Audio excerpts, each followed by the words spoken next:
Good morning, everyone.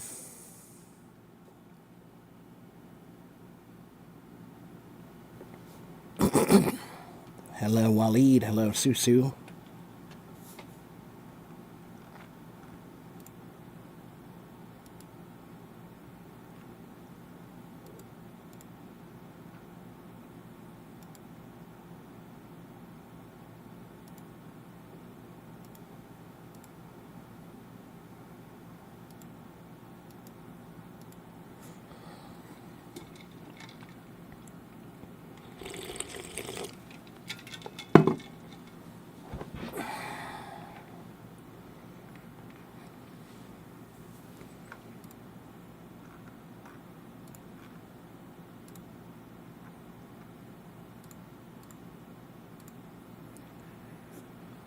Oh,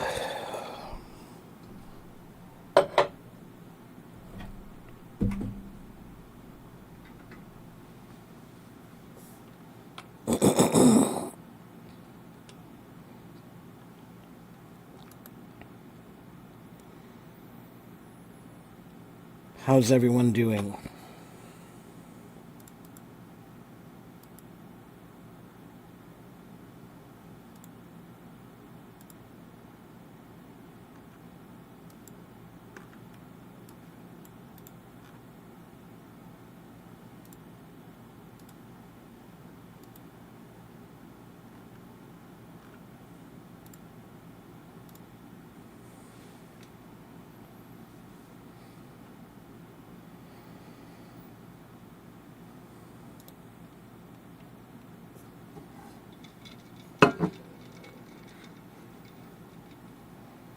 Hello, Mona. Hello, Anna.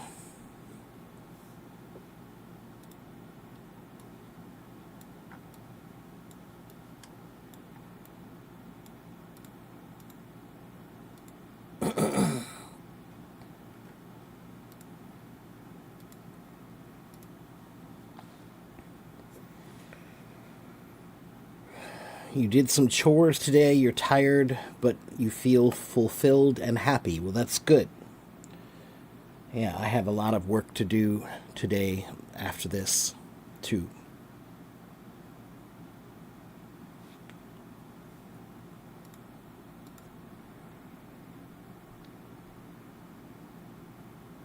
That is, if it doesn't rain, and I hope it won't, but it says it's going to rain. No rain. I don't want any rain.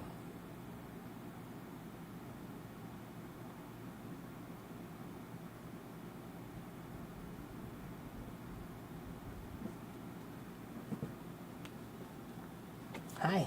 What are you doing?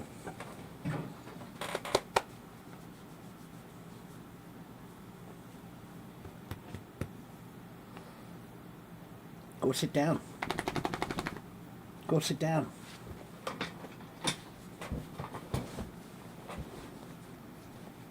Do you want to go outside? I'll be right back. I gotta put her outside. You want to go outside? Come on. Let's go outside. No?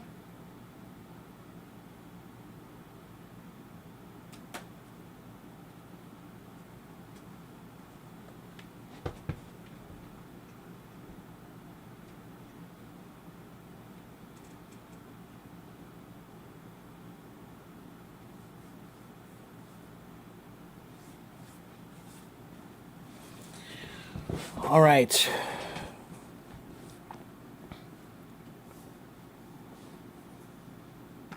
So, welcome to my live stream.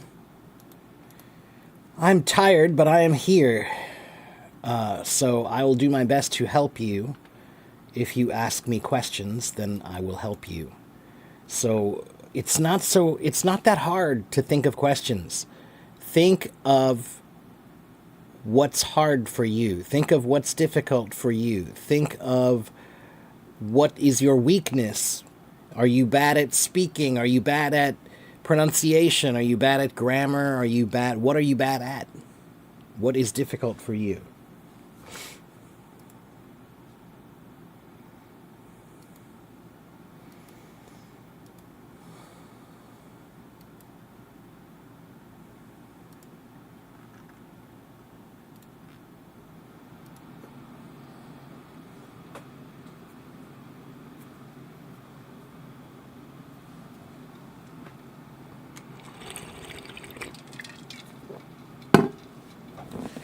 I can't make a good sentence. Okay, why not?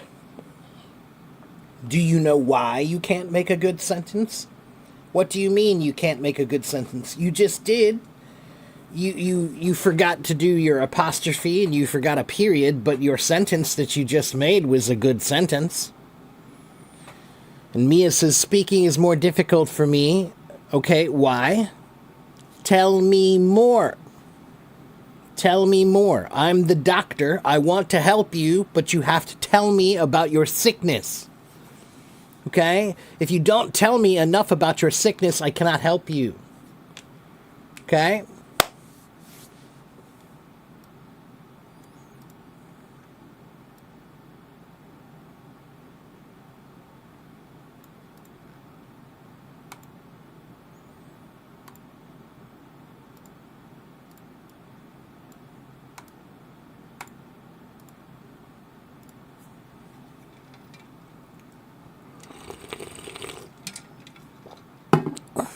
When I speak, the sentence structure is incorrect. All right. So, do you know why? Have you tried to fix this yet? Have you looked at it? You said you know the structure is incorrect, so you know there's a problem. Have you tried to look at it and figure out why is it incorrect? What are you doing that you need to change? This is an easy problem. All you need to do, Maya, is maybe use your phone. Use your phone and record yourself speaking maybe 50 sentences. Just say 50 sentences about yourself, right? Talk about yourself for 1 minute or 2 minutes, okay? Anything. It doesn't matter what you're saying, just talk for 1 or 2 minutes. Then I want you to take that and copy it and paste it and then ask ChatGPT, hey, can you look at my English and tell me what's wrong with my sentence structure, or what are my most common grammar problems? So then you have your speaking, and it will look at your speaking and tell you what are the 3 or 4 biggest problems that you have that you always do. Once you know what those 3 or 4 problems are, now you can go online or ask ChatGPT to make exercises for you to practice those things. Okay? So, speak, record it, have AI look at it and tell you what's wrong. Then have AI tell you what are your 3 most common problems. Okay?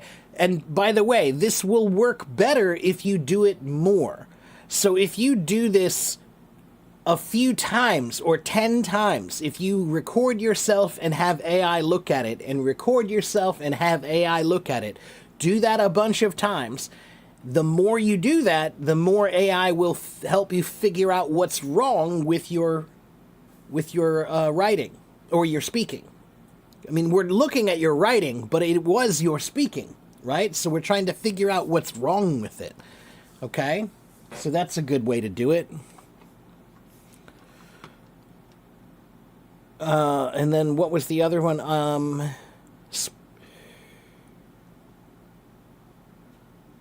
Hello, Vicky.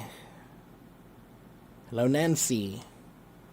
Yeah, AI is available 24/7. Now, listen, AI is not perfect by any means. Okay, like last week, I had a very big problem with my ChatGPT.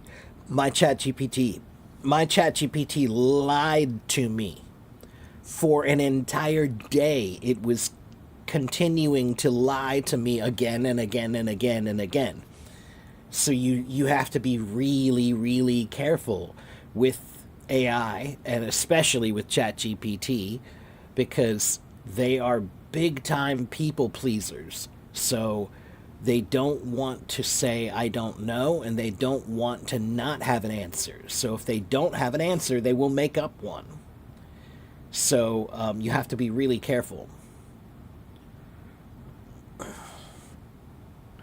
Well, I won't say it's not accurate at all. It's accurate. It's very, very, very accurate for some things. And only if you maintain strict focus, that you are really critical, when you're using it. If you're hypercritical when you use it, then you'll be okay, I think. But if you just use it and say, hey, tell me the answer, and you say, oh, okay, then that will be a problem. Because yes, it will lie to you, and you will be too stupid to know that it's lying to you. Right? So if you're critical and you think about it, so how did I catch my ChatGPT lying to me? Because I was checking what it was telling me. I was checking what it was telling me to make sure that what it was telling me was correct, but it wasn't. So, again,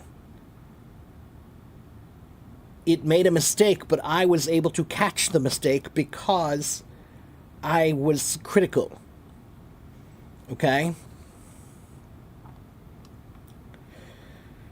Hello, Belen. Big hugs. Miss Asma says it's not correct for medical information. Well, I don't know about that either, because again, it is being used right now. Doctors are using it, and it has found cures for things that we didn't have before. It has found DNA tricks that we didn't know before. It has been better at catching different sicknesses upon, diagnosis of sicknesses. It's been better about that than humans are. So, again, is it perfect? No. But it is very, very, very good at many things. It's completely incorrect to say that AI is bad. It's completely incorrect to say that AI is always wrong. AI is right most of the time when you ask it to do normal things. AI struggles when you ask it to do creative things, and AI struggles if you're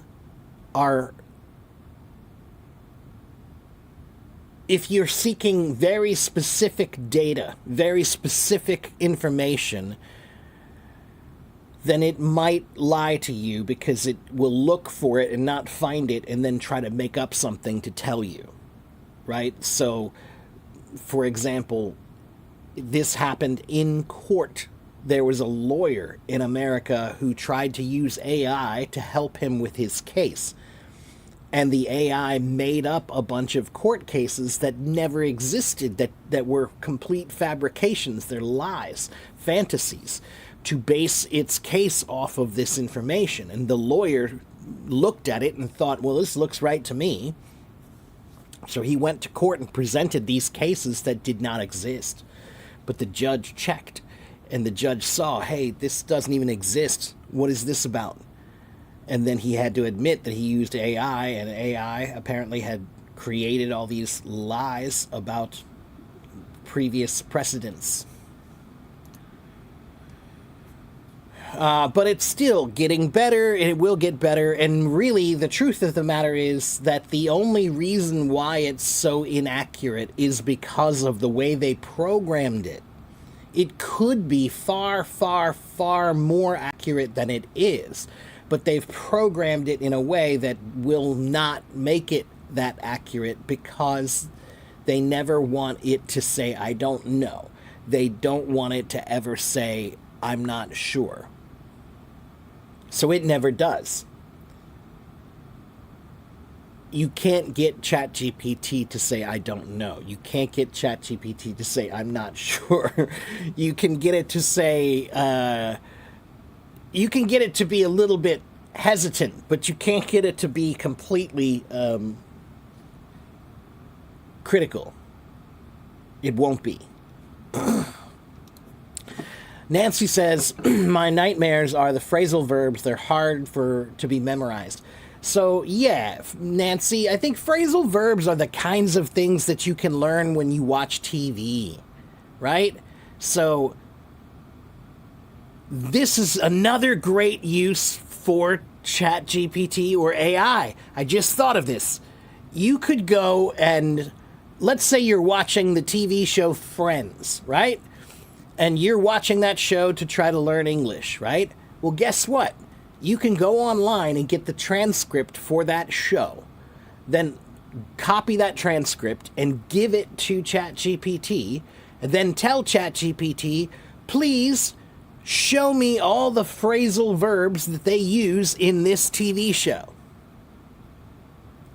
And it will make a list of all the phrasal verbs that they used in that show. Then, when you're watching the show, you can pay more attention to the phrasal verbs that they use, and then you'll be learning them in the context of the show, and that will be much easier to remember. Okay? You'll be learning them in the context of not only the show, but in the context of how they should be used. Okay?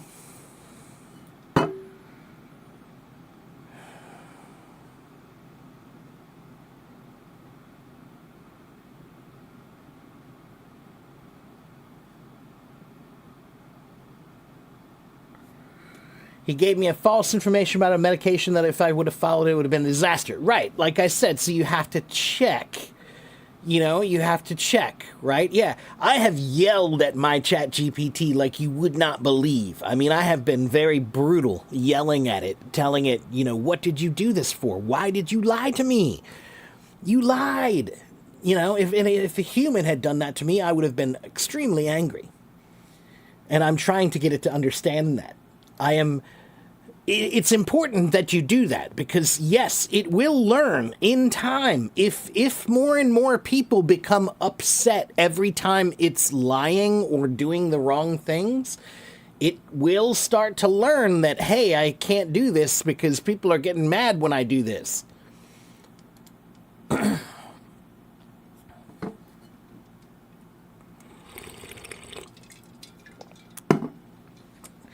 Banana says, I found a native English speaker to learn English. I talked to him for 2 hours. I talk to him for 2 hours every day. Is that enough? Well, nothing is ever enough. You can always do more.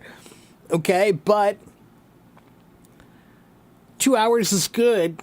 But I would also say you're probably not going to be able to talk to him for 2 hours every day forever.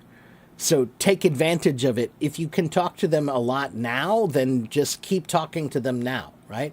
Because that's how HelloTalk partners work. They kind of come and go, right? Like maybe you'll talk to them for a few weeks or a week or a few months, and then maybe they delete the app and go away.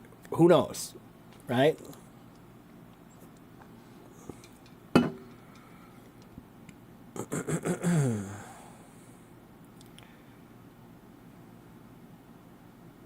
Hello, Sarah.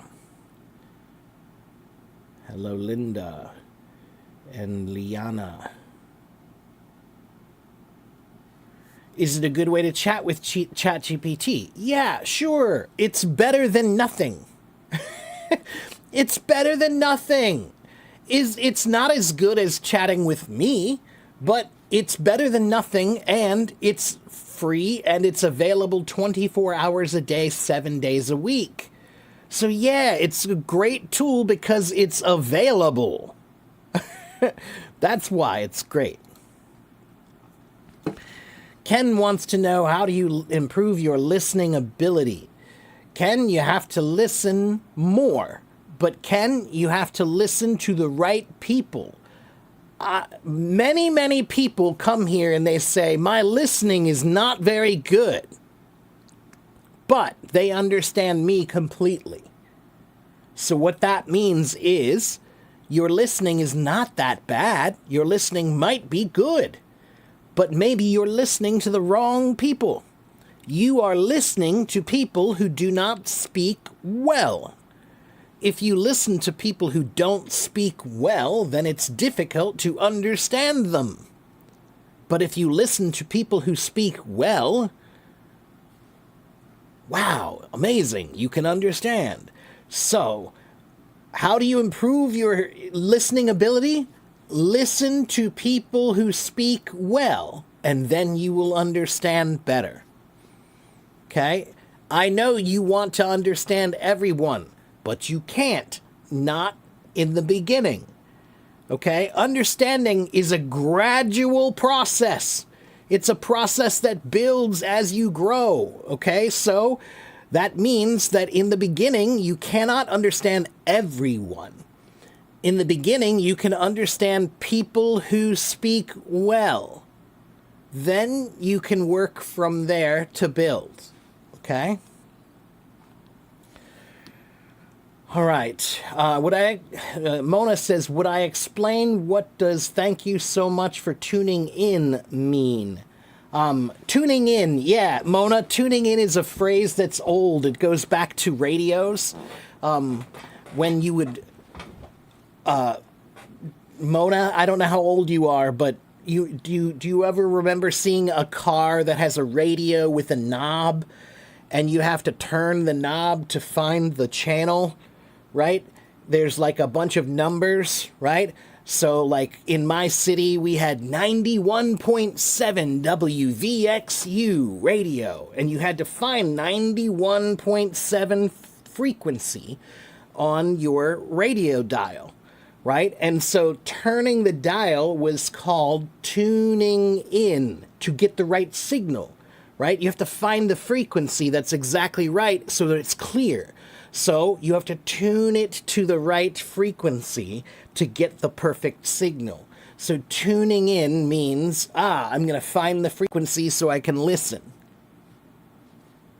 Okay, it's an old phrase that we still use that just means to watch, right? So tune in next time means come see me next time. Come watch me next time.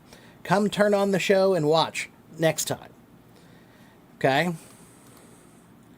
That's a good question.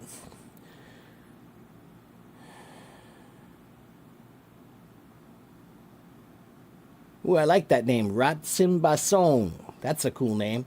Hello. You've been learning English for a while. What's the most important thing I should do if I want to be fluent in this language? Ratsimbason, I would say that the most important thing to do is to practice as much as you can and to make English part of your lifestyle, right? So when you're eating, think about English. When you're shopping, think about English. When you're watching TV or movies, think about English. When you're driving down the street, think about English. Make English part of your daily life, and then English will become part of you. Okay?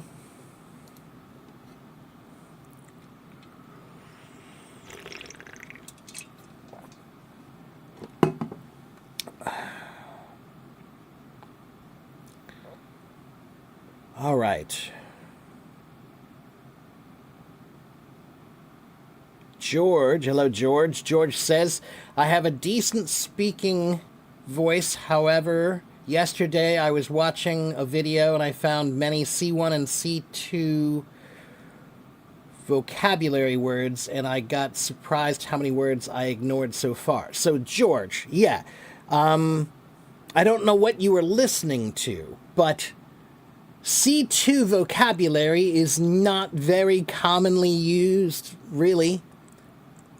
So you were probably listening to something pretty academic if it had C2 vocabulary in it. I don't usually tell people to worry very much about C2 vocabulary unless you are a master's student or a PhD student or a medical student or some sort of... If you're in academics some way, then maybe you want to use those words. But the majority of people don't use those words very often. Okay? But vocabulary is unique to every person. Every person learns different words. So, read more, George. Read more. If you're able to do what you said, then I think that you're at a level where you should be able to read a lot. The more you read, the faster you will learn vocabulary. Ali says, I don't understand words and sentences in songs. What's my recommendation? Well, Ali, if you're trying to just understand the words that they're saying, then you can find those easily online if you type in the name of the band and the name of the song, and then type in the word lyrics. Lyrics, Lyrics. Lyrics. Lyrics means the words of the song. And then you can look at the words of the song and study them. Now, the next thing that you need to understand, though, is songs are not homework. Songs are not something you do in school or something. Songs are art. And art doesn't care about the rules. Art does not care about the rules. So when you read the lyrics, there may be many, many grammar mistakes because there is no such thing as grammar in songs. Songs don't care about grammar. Okay? The rules of language don't matter in music, really. Okay? So that's what you have to remember is if you're learning language from music, that's fine, but just remember that you can't learn the rules of grammar from music. You can learn some interesting phrases, you can learn some interesting ways to say things and vocabulary, but it's not a good way to learn grammar. Okay, let's see.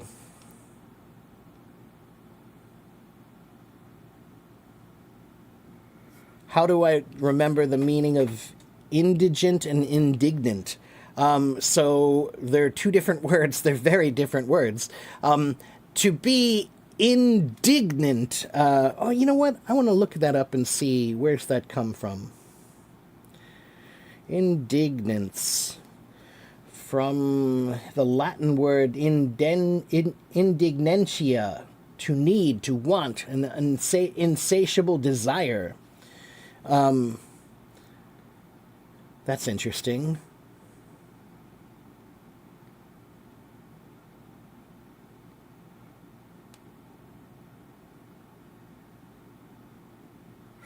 So the original meaning is actually to have like a strong feeling. But indignant means to have a strong feeling that's you're mad about something, you're upset about something. You think something is insulting or unjust or wrong somehow, so you are angry. That now you are indignant.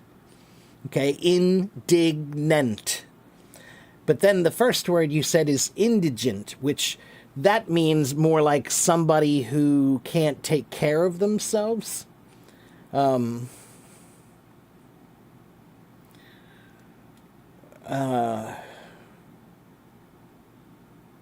So indigent, to be indigent means that you don't have food, you're like homeless. You have no home, no food, no water, no nothing. You're indigent. You're poor. Okay, that's essentially what that means. But they are very different meanings. They just sound a little bit the same. But again, the first word is indigent, and the second one is indignant. Indignant, okay?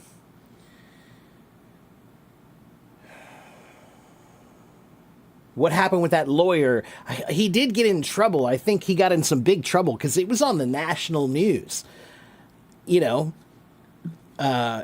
who knows? I don't know what happened to him, but now everybody's paying more attention because of what he did. Yeah.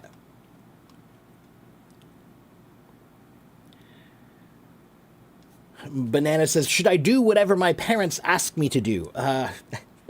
Banana, that's what we call a loaded question. That means you have an answer that you want me to say or you think I should say, but that's generally not what I do. So that depends on who your parents are. That depends on how your parents are. Okay? So no, you should never just follow anything your parents say. What if your mother becomes crazy? That happens sometimes. Occasionally, you might become mentally sick, right? And if you are mentally sick and you're telling your child what to do, that's probably not good, right? You're probably not telling them the right things. So, or maybe you have a parent who's a bad person. There are many bad people in the world. They have bad morals, and they might be giving you bad advice. So just because they are your parent does not mean that you should believe that everything that they say is good, right, or moral. Why do we always say you should always listen to your parents? Because parenting is hard. It's hard to have a child and to raise a child. It's a very difficult thing. And it's only made harder if your child is saying no all the time, right? But we also shouldn't just say, well, children should always say yes and never say no. Because that also means that, again, that means what, are parents always right? No. No. No one is ever always right. Teachers are not always right. I have to be able to say, I'm sorry, I was wrong about that. Okay, that's a mature person will admit when they are wrong. So parents also must be able to admit when they are wrong. So, should you always listen to your parents? No, it depends on who your parents are. It depends on how your parents are. Okay?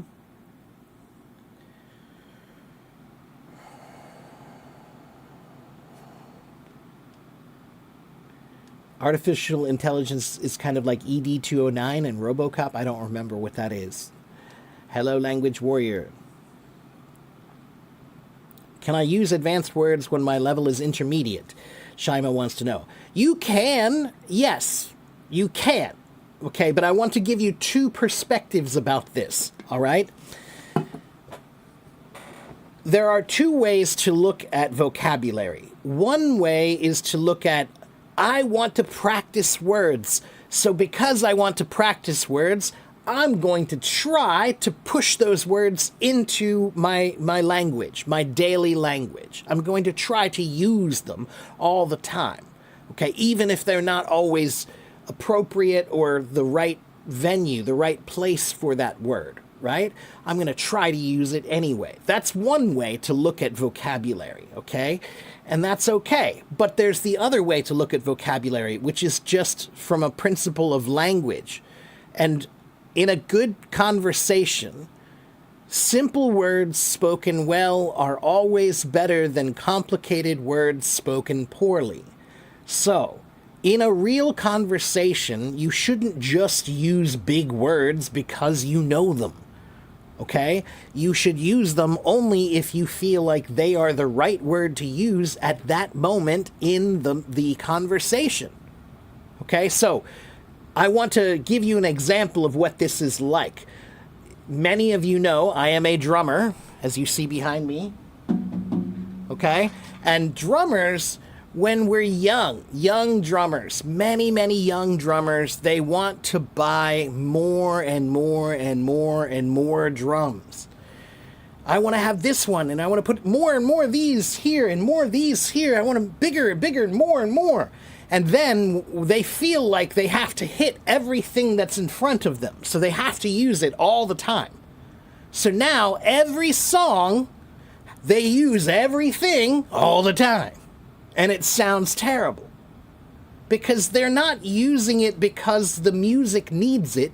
They're using it because it's there.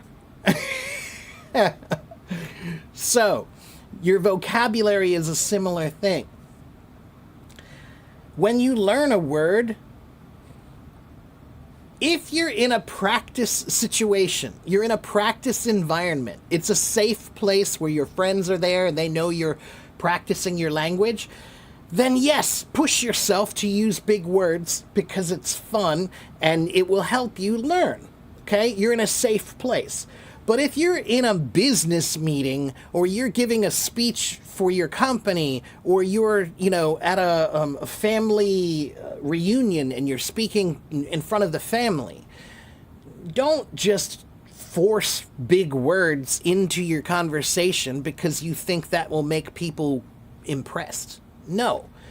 Use the words that are perfect for what you feel. That's it. Okay? It doesn't need to be complicated or difficult. It needs to feel like the right word for what you feel. Okay? If it's a big word and that's how you feel, then use it. Okay? All right.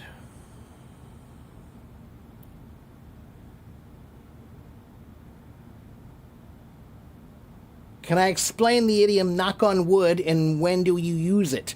Yeah, knock on wood is a saying that we say like anytime when you are worried about the future, you're worried about something you just talked about. So for example,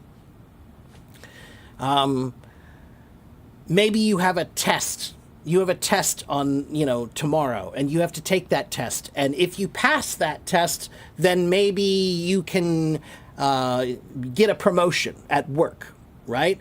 So, if you take the test, maybe somebody will ask you, hey, how did you do? And you can say, well, I think I did pretty well, knock on wood. And that means I said I did pretty well. If I say it, I better knock on wood to make sure I'm not ruining it. Because some people believe that if you say it, then now it won't be true.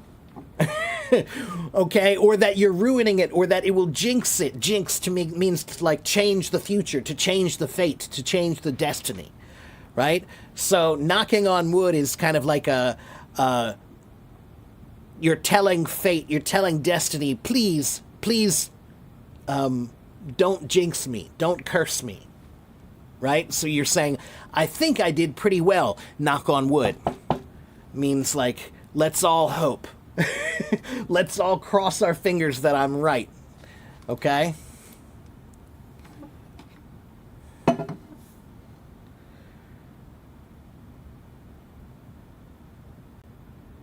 Hello, Jay.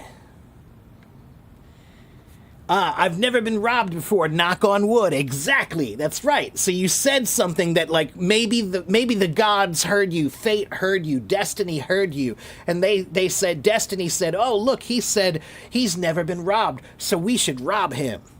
Destiny is saying that to you, right? But if you say, oh, but he said knock on wood, so we'll leave him alone. It's kind of like that. All right. Do I have a YouTube? I do. It's right here. You wish. No, you wish is not really the opposite of knock on wood. You wish is more like just kind of a playful mocking. Usually your friends are mocking you. Like if I said, I think I did pretty well on this test, and maybe my good friend will say, you wish. He's making fun of me. He's playing with me. He's not serious. He's just joking. He's saying, you probably failed. He's your friend. He's just having fun with you, right? So it's not exactly an opposite situation.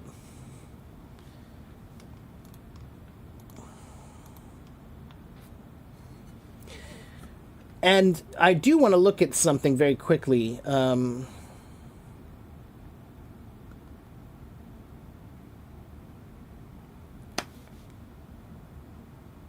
So where does this idea come from, knocking on wood? Nobody is completely sure about where it comes from, but there are a few different theories, different stories about where it comes from. So one theory is that the pagan and Celtic people in Europe that worshipped animal spirits and gods, many gods, right? The early peoples in Europe and in the UK, they believed that the gods lived in the trees. They believed that gods lived in the trees. And tapping a tree, if you tapped on a tree while you're walking through the forest, that was a way to wake up the spirits and to request them to protect you, right? So when you knocked on wood as you walked through the forest, that was a way to tell the spirits of the forest to protect you, Okay, so that's one history of where it possibly comes from. Another possible history is a Christian history that Christians often would tie the practice of a wooden cross to the crucifixion. So the act. Wait a minute. Wait a minute. Let me look at this. Why is that doesn't seem right? To the wooden cross of the crucifixion, using act to invoke divine protection. Okay, well, some people believe it has something to do with Jesus and the crucifixion, but I've never heard that before, and that doesn't sound very likely to me.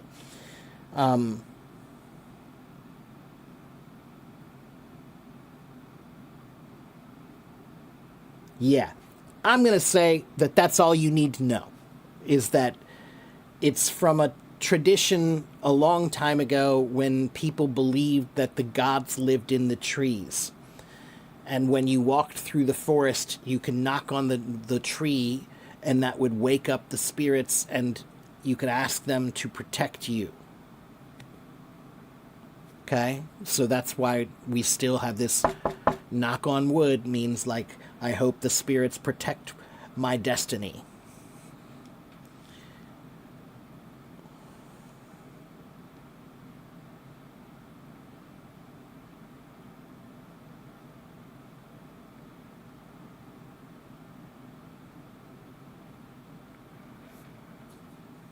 Waleed, it sounds like you're having a bad day, Waleed. I don't know what's wrong, buddy, but pull yourself out of the mud, man, and then walk on solid ground. Sometimes, Waleed, being sad is just like walking through the mud. You can keep walking through the mud, or you can look to your right and you'll see there's some dry, solid ground right there. So just pull yourself up onto the solid ground. Start walking on solid ground instead of walking through the mud. Life is harder when you're walking through the mud. Zaina says, give me some advice to improve my English. Okay, Zaina, my advice is that you come watch me like 91,000 people do. Okay, 1.2 million people have watched me teach English here. Okay, so come here and watch and listen and ask good questions. To sum up, it's sum up, not sump up. S-U-M up. Sum up means to summarize. To summarize. So maybe at the end of a conversation I'll say, to sum up, I think that we should blah, blah, blah, blah, blah, blah, blah, blah, blah, blah. And I'm just giving a quick summary of what I said previously. Okay? Am I okay? Yeah, why would I not be okay?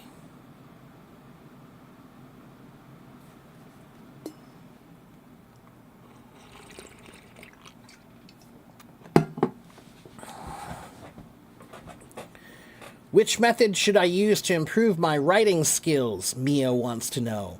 I need to write many reports at my job, but I cannot write well.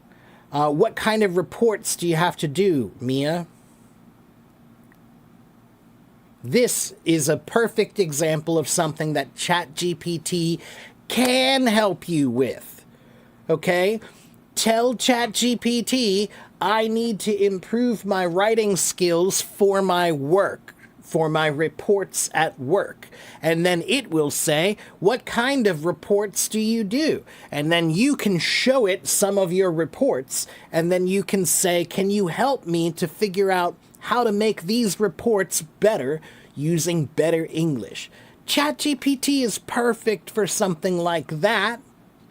It's a good writing coach, okay? It can't help you with really advanced writing problems, but it can help you with basic ones like that, okay? How can you fix your vocabulary in your mind forever? Get an implant chip in your head, or spend time with the words. There's only two options. Vocabulary will never stay in your mind forever. Nothing stays in your mind forever, as a matter of fact. Your mind is meant to actually kind of rewrite over itself sometimes. So that's why you have to reread things, you have to relearn things, you have to revisit things. Okay, some things become long-term memory and they stay in your mind longer. There are methods for you to do that, but you're not going to like those methods because the methods that are used to make you learn things deeply and forever are methods that are, they make you work. Right? You have to do a lot of learning to get that to happen. Right? So if I spend 1 year studying verbs, just verbs, only verbs, if I just look at only verbs and I just study verbs only for 1 year, then I'll probably know verbs pretty well. Right? I want you to spend some time with something, though. Right? But if you drop that for a while, then you might lose it. Okay? So, again, it's all about spending time with it. You cannot be great at something if you don't spend time doing it. Skills are developed. Skills are not something that you get. They're something that you keep. Write that down. Skills are not something that you get. Skills are something that you keep. So that means that once you get it, you have to keep it. You cannot just get it and you're done. You get it and maintain it and develop it. Okay? How can you improve your use of the passive voice?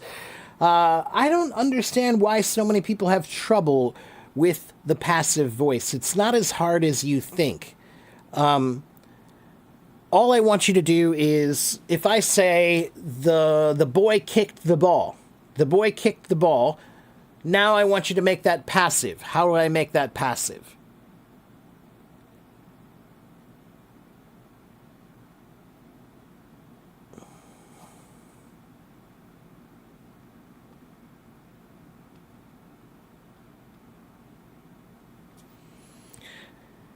Yeah, the ball was kicked by the boy. The ball was kicked by the boy. Yeah. So now we're not talking about the boy, we're talking about the ball. That's all you do. Is the difference between active voice and passive voice is active voice is talking about the person doing something. Passive voice is talking about the thing that's being used. Okay? So you're just using the perspective of the person or the perspective of the thing. Okay, the ball was kicked by the boy. Got it?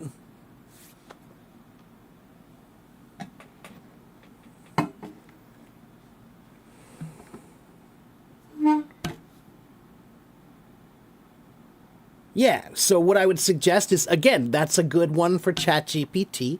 Go to ChatGPT and say, can you help me practice 100 sentences, writing them in the passive voice, right? Give me an exercise to help me write passive sentences, or ask it to write 10 sentences in the active voice so that you can write them in the passive voice, right? And then check. See if it's right. Okay?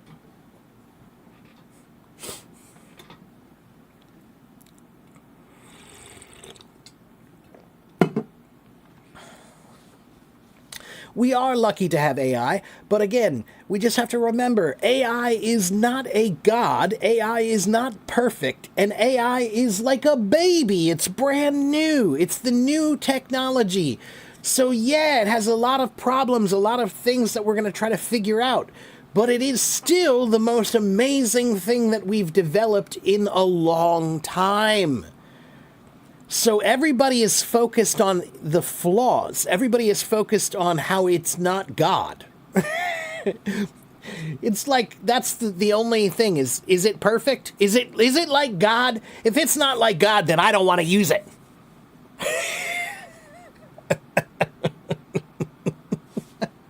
That's what you sound like when you say like, I don't know, it's not always right. Who is always right? I'm not always right, but you listen to me. You're here now. I make mistakes all the time. I burned my dinner the other day. Should you listen to me? I mean, I make mistakes sometimes. Right? So that's why I think that the idea that AI is not good is stupid. It's a stupid thing. Of course it's good. Just don't believe everything that it says and remember that it's still new and developing and it's going to have some problems. It's going to have some problems. You know? Yes, Joshua, I am a drummer. I'm a drummer who became an English teacher. You're going to the theater to see the Odyssey with your kids and your sister. That's cool. That sounds fun. The Odyssey should be good to see.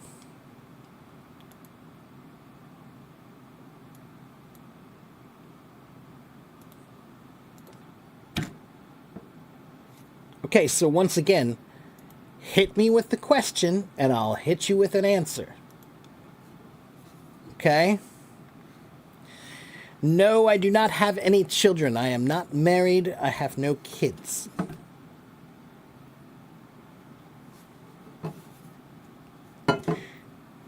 I am the child that I am developing. Parents forget that. Parents forget that you are a child. You are a child who is still growing. You are a child who's still developing. And it's your responsibility from the day you're born to the day you die to continue that development. But sometimes when we become parents, suddenly we're responsible for someone else's development and somehow we think that that means we're done? We're done developing? No. No, as a matter of fact, you just made a big gamble, a big decision. Because now, maybe you're not finished developing. Probably you're not finished developing. But now you have a child to raise. So you have to raise someone and develop someone, help them develop, while you're still undeveloped yourself. That's why we have so many problems with kids, because many kids are being raised by parents who are kids. They're still kids. They still don't think like they should. They haven't really worked out their problems yet, so they're still walking around like kids, but they have kids. You know?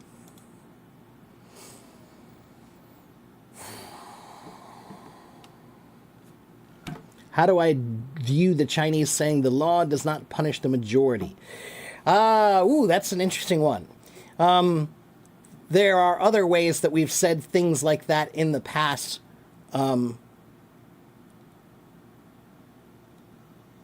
Popularity is not morality. Just because everyone did it doesn't make it right. You know, things like that.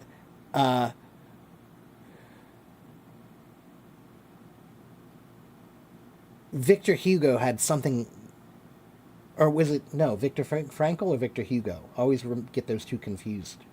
But there's a phrase about that I cannot remember right now, but it's a really good one.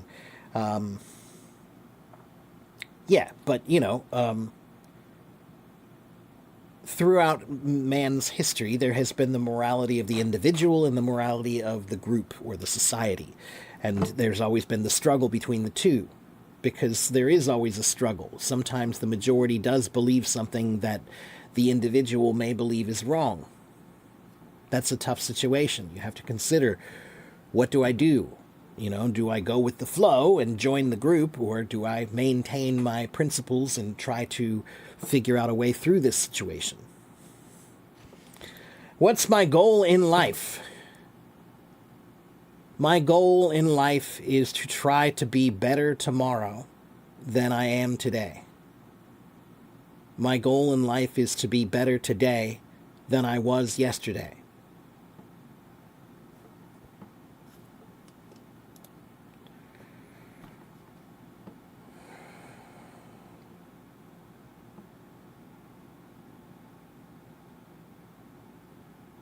My goal in life is to try to grow and bring myself up, but without bringing others down around me. And hopefully, to raise others up with me. Ronnie says, I've been studying English for a year and 5 months, and I've actually been taking online classes, but I still can't speak English well. But that's not a long time, Ronnie. That's not a long time. Ronnie, if I told you that I've been studying Japanese for 1 year, do you think that I should understand everyone? Do you if I was speaking Persian for 1 year, do you think I should understand everyone? Should I watch a Persian movie and be like, look, I can understand? No. It takes time. It takes time. Okay? Andy says, if you don't have children, you'll always be a child yourself. I disagree, Andy. I think that that's been proven to be false many, many times over. No, having children does not make you an adult in some way. It certainly does not make you more mature. As a matter of fact, many people have children and become less mature. As they have children, they become less mature because raising a child is very difficult. Difficult things, because why? Because you're talking about justice and right and wrong and how to teach them what they should and shouldn't do. That requires a sense of moral purpose and a sense of moral clarity. And if you don't have a sense of moral purpose and a sense of moral clarity inside yourself, then how can you explain it to your kids? And no one expects you to understand everything, but you should understand something.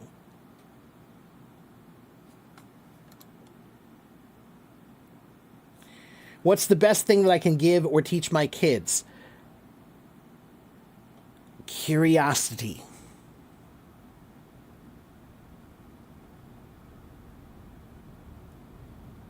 That's my answer. Don't blame elderly people. We will all become like a child in our late life. I don't think I was blaming elderly people. Did I say anything about old people? I don't think I said anything about old people. But you're right, Jika, that, that is kind of the funny cycle, how we go from being babies that need to be taken care of and don't understand anything to adults that understand and take care of everything. Then we go back to being like babies almost, where we need to be taken care of and don't understand a lot of things. It's very similar. It's kind of tragic, unfortunately. Have I ever traveled to other countries? I lived in Taiwan for almost 5 years, and I've been to Europe, to Germany and to Germany and to Spain, and I've been to Poland, and I've been to where else? The Philippines. I haven't been to a lot of countries, but I've been to a few. Canada.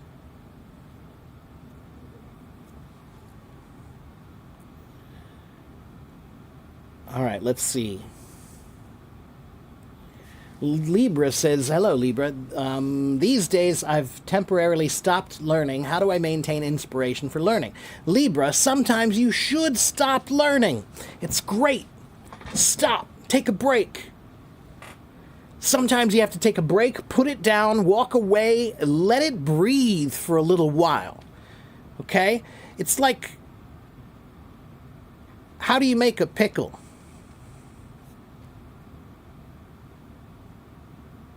You have to take a cucumber and let it ferment over time. Right? It has to sit. It has to sit It does nothing but just sits and ferments over time, right? So learning is kind of like that too. The lessons you learn, sometimes you need to take those lessons and let them sit for a little while. Let them ferment for a little while.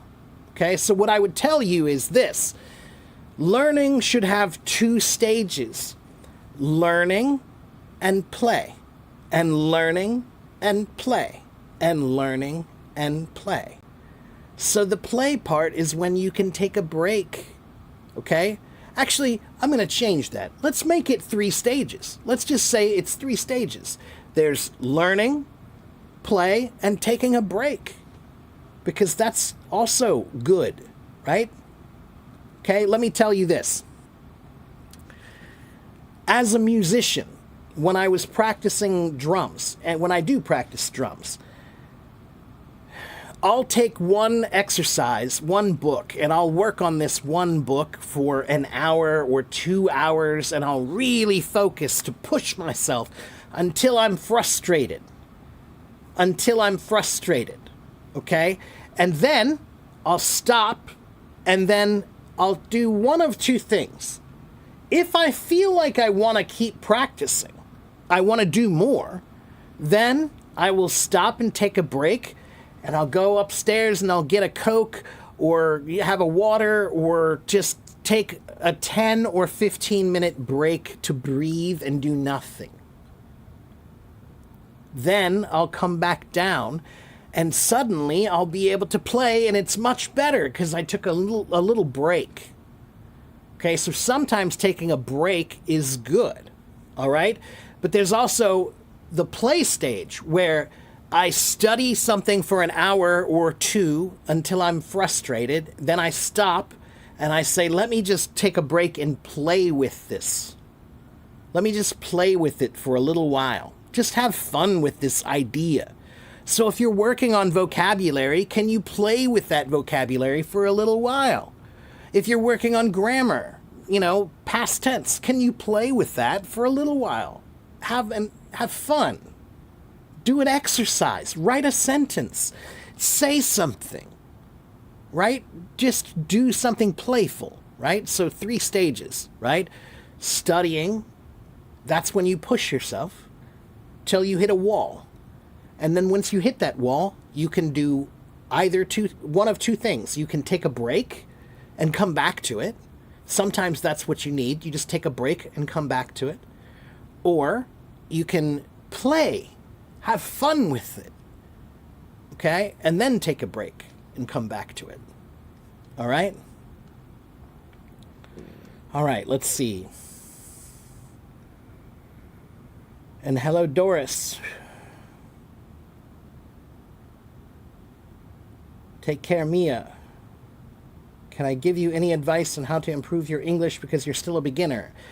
My advice is that you come here and watch and listen and take notes and ask good questions, okay? If you say, how can I be good at English?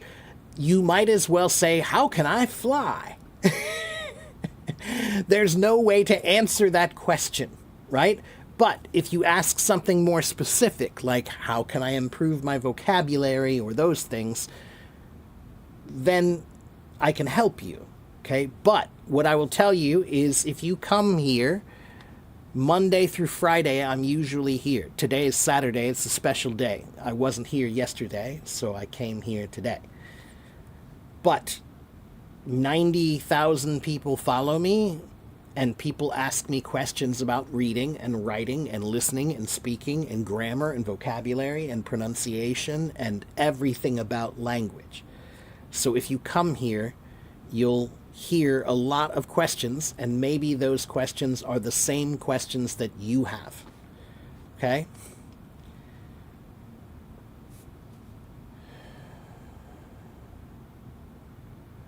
Well, congratulations on becoming a parent, Lily.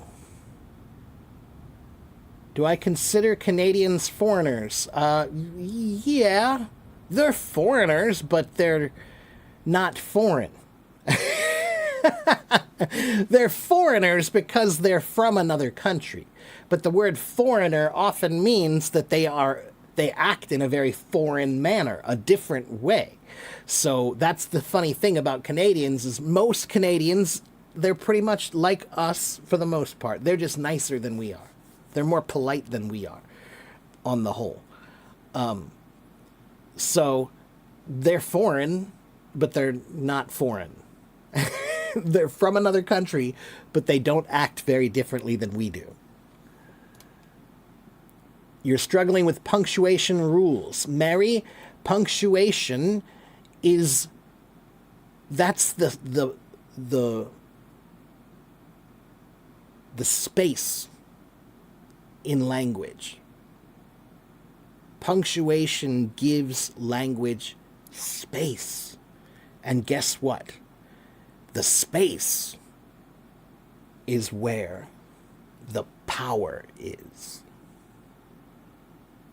The words I just said were only powerful because I used space. Space gives words power and meaning. So punctuation is how we get that space. Okay, commas and periods and semicolons and colons and, hyphens and dashes and em dashes and all of those. It takes practice, but it's an easy practice, Mary. There are lots of exercises online to practice punctuation. Okay?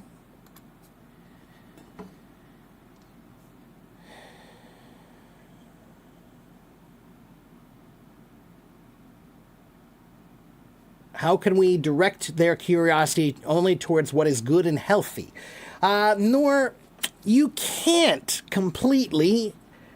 Curiosity is this kind of interesting thing because there is a danger of learning things that might be difficult or troubling. But in my experience, Noor, when you tell someone not to learn that thing, you give that thing greater power.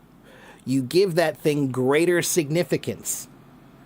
Now they will be more interested in it because you said they shouldn't do it. That's human nature. If you tell people, hey, don't look over there, what are they going to do? Look over there, right? That's what humans do. Okay, so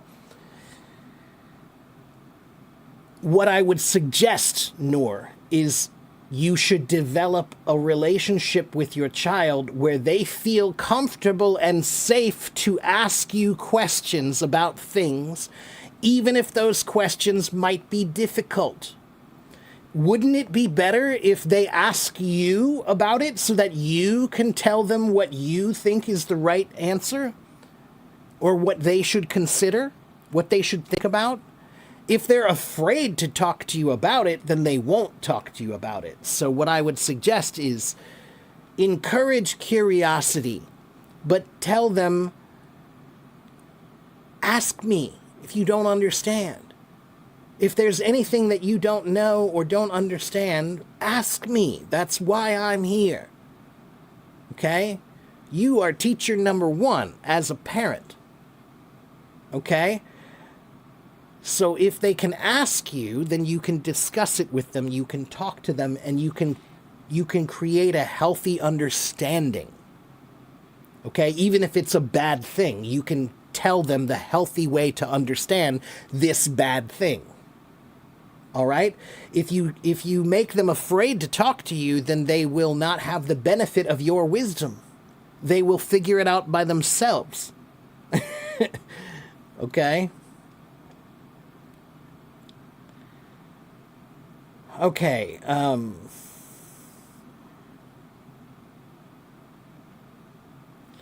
hello, Giuseppe. Hello, everyone.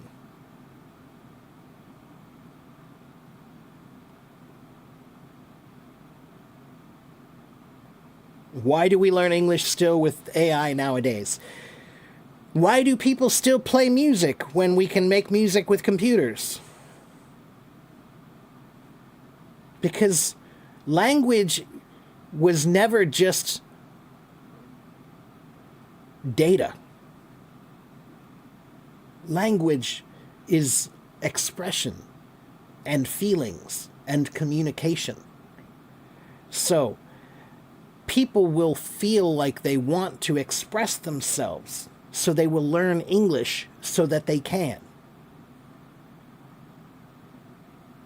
All right?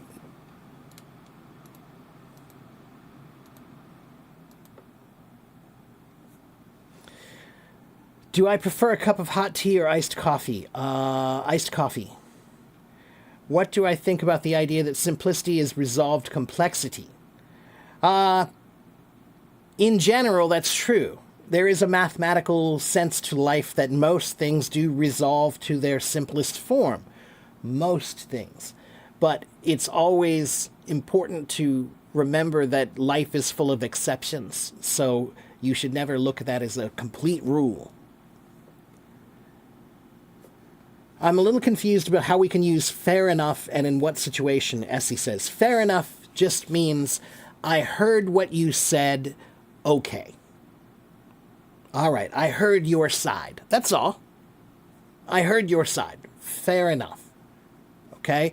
I'm saying my side, then you said your side, and now I say, okay, both sides have been said, so now that is fair enough. That's what fair enough means. I said my side, you said your side, now I can say, okay, I hear you, fair enough. Let's move on. Okay? Fair enough means I hear you, let's move on, or I hear you and I agree with that, so let's not argue about that anymore. Okay?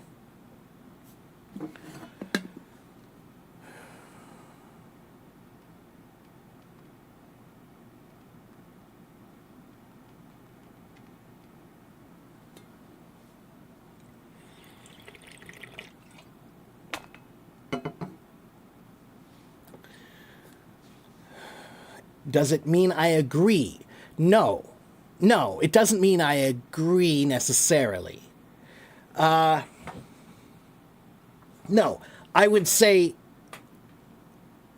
if you say it in a certain way, it can sound like you agree, right? So if we're arguing about which restaurant is the best restaurant, and you say it's this one, and I say it's that one, and then we argue about it for a while, and then I say, okay, this one is pretty good, fair enough. Maybe I'm saying that you're right, you made a better argument than I did, or maybe I'm saying they're both good, let's just let it be. I don't want to talk about it anymore. Sometimes we say fair enough when we just don't want to say anything anymore, when we want to put an end to this disagreement. Okay? So, but when I usually say fair enough, it just means I've heard what you say. I've heard what you believe. Okay. I have my side, you have your side. Both sides have been said. So, fair enough. It's kind of more like saying, let's agree to disagree. It's sometimes like saying, let's agree to disagree. Okay? Fair enough. You have your idea, I have my idea, let's agree to disagree, fair enough. Okay? Maybe it's, especially if it's an argument like what I just said. Which restaurant is better, this restaurant or that restaurant? Can you really decide that? Can anyone really say which restaurant is the best restaurant? No, that's completely an opinion, right? That's just opinion. So, maybe two people are arguing about this a lot. Which restaurant is better? And I'm tired of arguing now. I'm saying, okay, look, you said your restaurant, you think that one's the best one because this, and this. I still think that mine is this one, is still this one. But okay, you said this is good, fair enough. They're both good. Fair enough. They're both good. So I might say, fair enough, they're both good. Or I might say, fair enough, let's agree to disagree. That means you like yours, I like mine. We are not going to agree, but let's stop. Okay? Okay.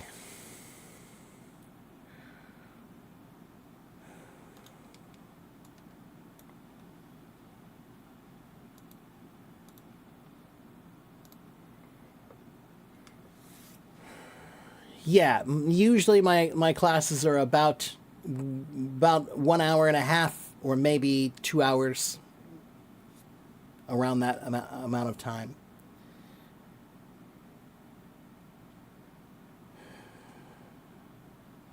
Fair enough means let's just end the argument. I understand what you said. It's not really an agreement or disagreement. Yes, that's correct. I think if you say fair enough, that's not necessarily agreeing or disagreeing with anybody. After you say fair enough, then you can say something else that will tell them if you disagree or agree, right? So if I say fair enough, I hear you, they're both good, right? Then I'm saying, I heard your argument, I still think mine's good, but they're both good, right? That's one way to end the argument. Or I could say, fair enough, let's agree to disagree. That means I heard your argument, but I still believe what I believe. I don't agree with you, right? So we disagree. But I said fair enough in both situations. So if fair enough just means I have heard your side. I have heard your side. You've heard my side, and I've heard your side. Fair enough. Okay? Oh.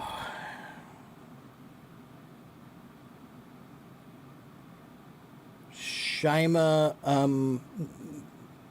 I don't understand your question. How can I say in other expressions I think to explain the opinion? Do you just want other ways to say I think? I think, I feel, I believe, it's my opinion. There are many, many ways to say I think.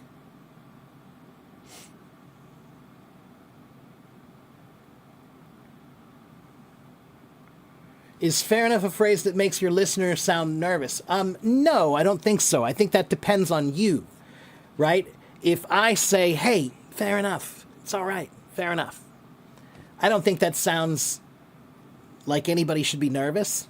But if the argument is, maybe the argument is a little bit intense, right? You're angry and I'm angry, we're both angry and we're arguing. And I say, okay, fair enough. Maybe now I'm saying, this is too much. Let's just stop. Okay, so the words you say can have many meanings depending on how you show them. Okay? So, if I have a flower and I hold out this flower, a flower can look like I'm giving you a gift. Right? That can look like I'm giving you a gift. Or I can take that flower and smack you in the face. Right? So a flower is not always a gift. It depends on how it's presented. Words are the same way. Okay? So if I say, fair enough, all right, then that's nice. But if I say, okay, fair enough, then now I'm saying enough, stop, done. All right? So, if I put the flower in front of your face, it could be a gift, or maybe I'm about to smack you in the face.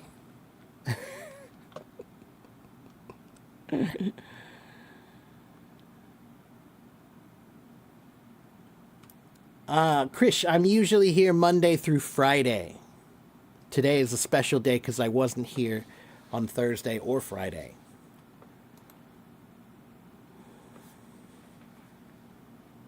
Oh, interesting. Parsa said in There's a Persian idiom: Musa has his religion and Isaac has his religion. Yeah, I think that's the idea. Yeah, it's like, yeah, let let let them be what they want to be, kind of a thing. That's fine. Yeah, that's similar. That's good. I like that. That's cool. That's interesting.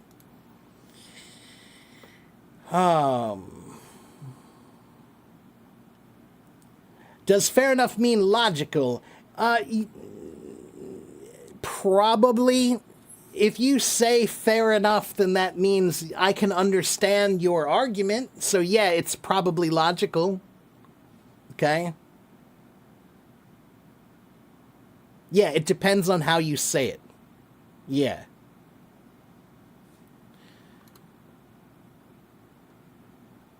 Okay, hello, Putt.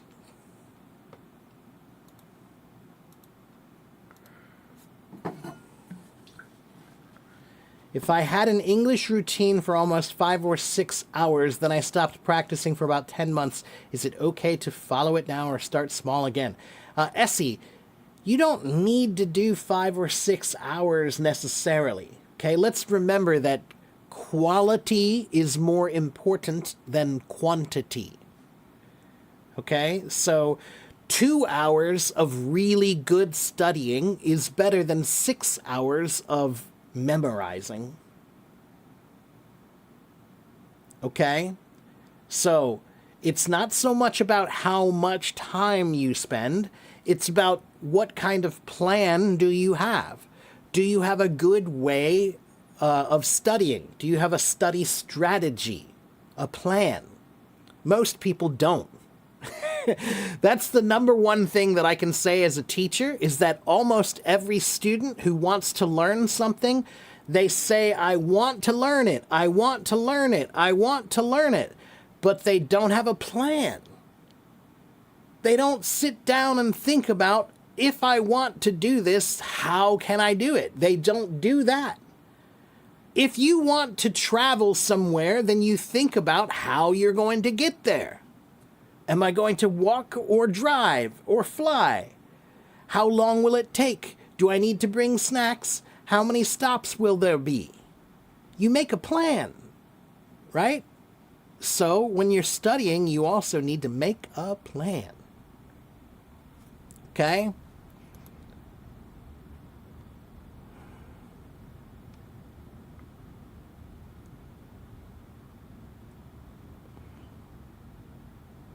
Do I speak as I speak in real life?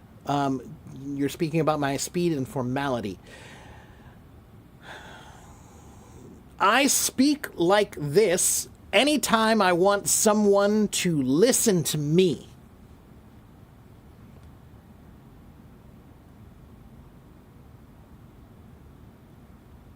Words can be said with care or said without care. And most people say words without care because words are so common. Common things become careless things. So most people don't think about their words very carefully. But I do when I'm here. Okay, and I think about my words when I want someone to listen to me, then I'll think about the way I speak, the speed, the manner, the vocabulary, everything. Okay?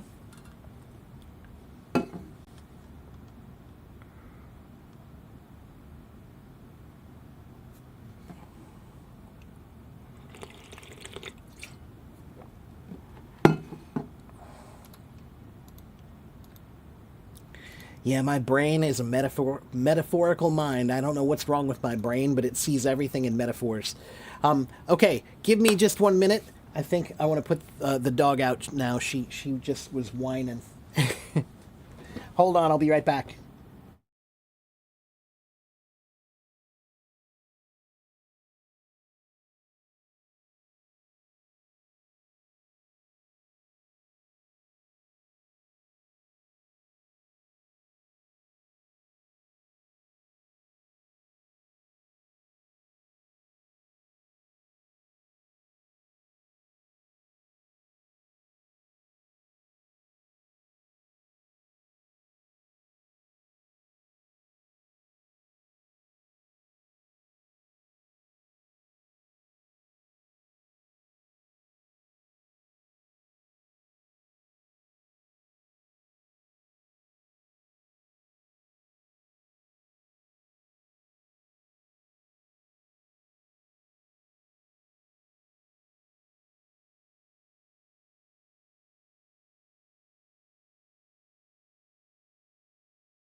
All right. Sorry about that.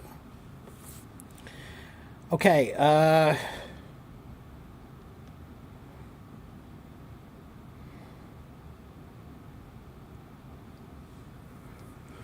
What's the best method for learning English? Sulman, that's too big of a question. My method, right here. There's my answer. My answer is my method is the best method.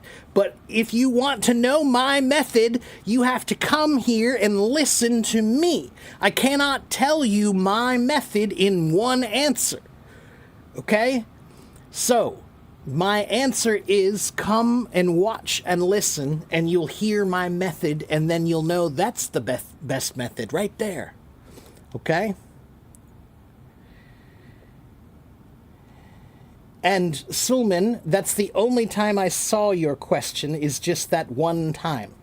Okay? And there are 76 people here. You're not the only one here. Sometimes I can't answer every question because there are too many questions. Okay? So, I'm sorry. Be patient. Patience is one of the key things to successful learning. Okay? Patience is one of the key elements of successful learning. I can tell you this, there are many, many people who come to my stream and they listen for 2 minutes and then they leave. And they think this guy doesn't have anything that I can learn from. There's nothing I can learn here. He's not teaching anything. So they leave after 2 minutes. And that would be their big mistake because they just didn't have enough patience to listen.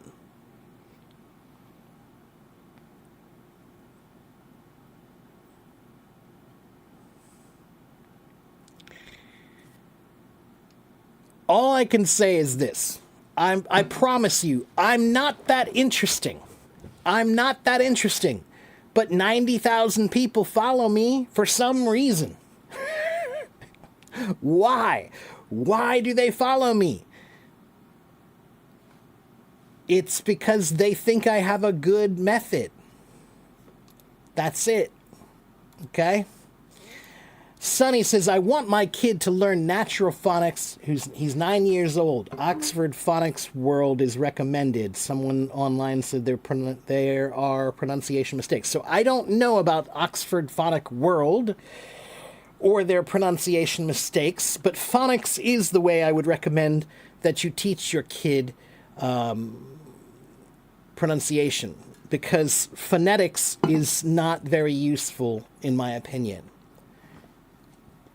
Or I'll say it's not as effective. Okay, so phonics is just practicing the vowel sounds and the consonant sounds and then putting them together. Okay? Like I have a website that I will recommend. It has a couple mistakes on it though too, I will say. Let me see, where is that website for pronunciation? Here it is. It's called abcmouse.com.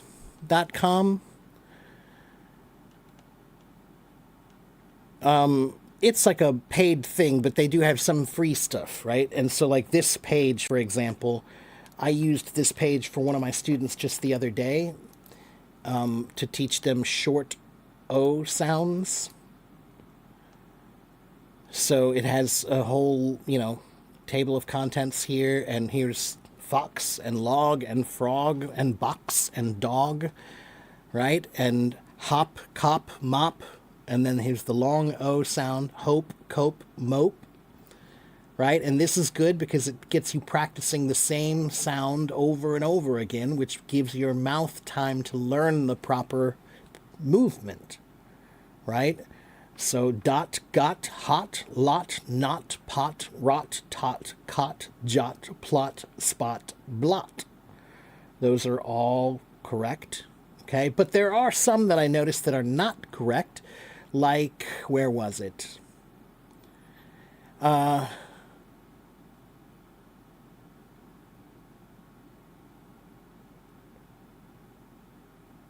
These here, I don't necessarily think these are correct.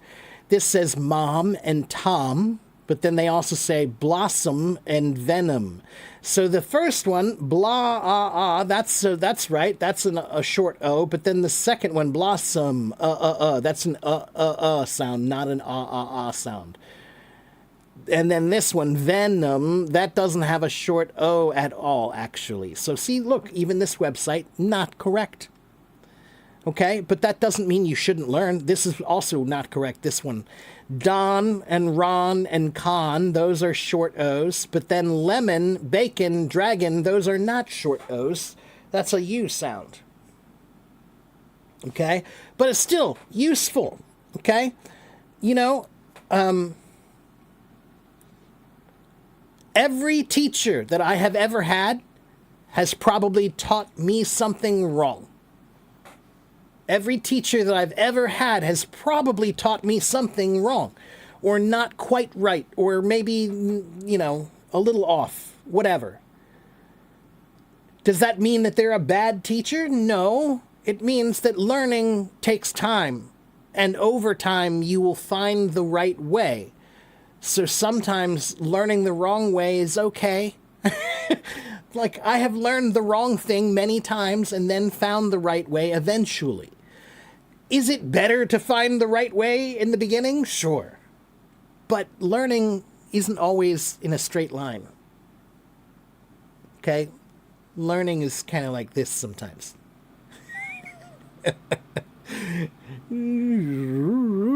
This is learning. All right? It's all over the place. Okay? And yes, abcmouse.com. Here it is again. That was the website I just used. Okay?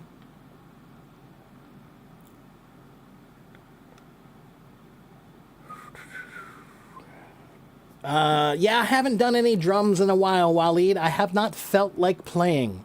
I've not been in the mood for any music. I've been too... I don't know.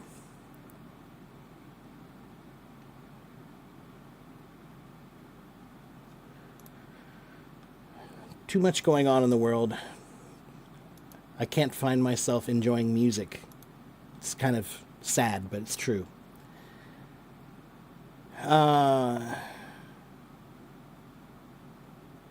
Hello, Sergey.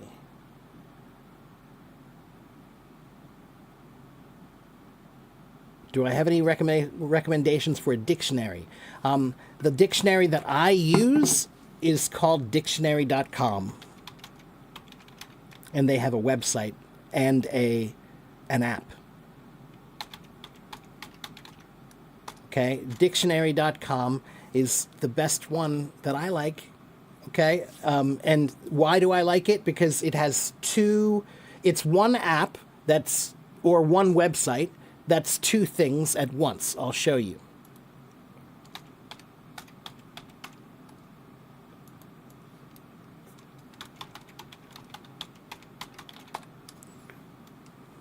This is the website. Okay?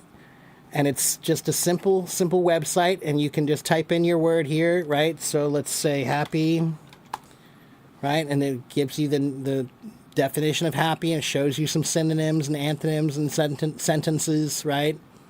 Okay, so very simple. But then up here, if you look, there's dictionary.com in the left corner. But if you go to the right corner, then you can click on thesaurus.com, and now you can see a thesaurus also in the same place. So you can type in the word happy again, and now it will show you all of the words that are related to happy.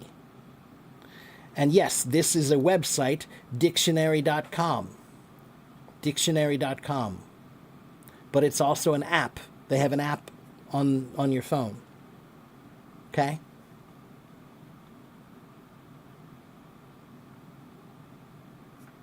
Words are like weapons, they wound sometimes. Yep. Indeed. Thank you, Waleed. I appreciate that. Waleed, you know what? Just yesterday, I forgot I need to reply to this guy from Iran named, I think his name is Ahur.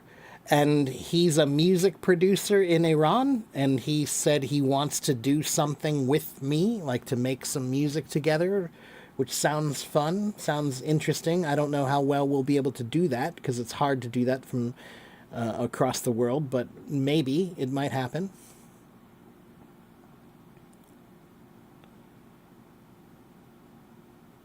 But the other day, I thought the synonyms for strong that the thesaurus website offered weren't powerful enough. Let's take a look at that. And I will tell you my opinion.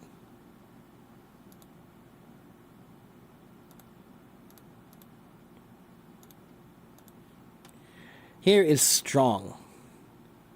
The first three are forceful, mighty, and powerful. I think that's pretty good. He's a very forceful man. He's strong. He's a very mighty man. He's a very powerful man. Yeah. Those are pretty close. You know, I mean, strong is when we're talking about physically powerful, that's as good as it gets, right?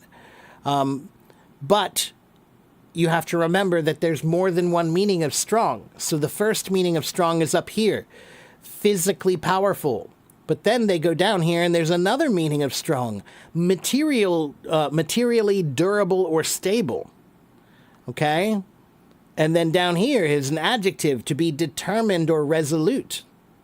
So I strongly want to do this, or to be determined, right? To be firm. Okay, and then there's another one here, distinct or unmistakable. The strong sense. I have the strong feeling. Okay, so you have to look. There's more than one meaning.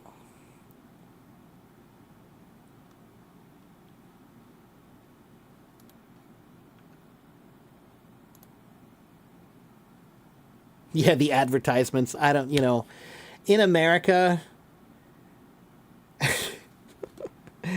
everything is an advertisement anymore. Like, it doesn't matter what you do anymore. When you put on your shoes, there's an advertisement playing inside your shoe. And when you take a shower, there's an advertisement when you put on your soap. It's like an advertisement. Everything you do is an advertisement anymore. It's really annoying. We have digital pollution is a thing now. Digital pollution. Yeah. If you guys want to see a really, really, really, really, really funny movie,